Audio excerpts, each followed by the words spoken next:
You ask Tiger to solve. This deals with linear equations with one unknown. The final result is n equals 4. Let's solve it step by step. Group all constants on the right side of the equation. Subtract 9 from both sides. Simplify the arithmetic.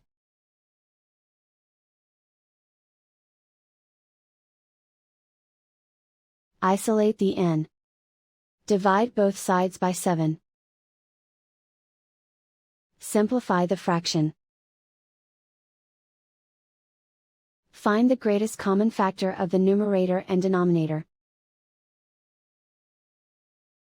Factor out and cancel the greatest common factor.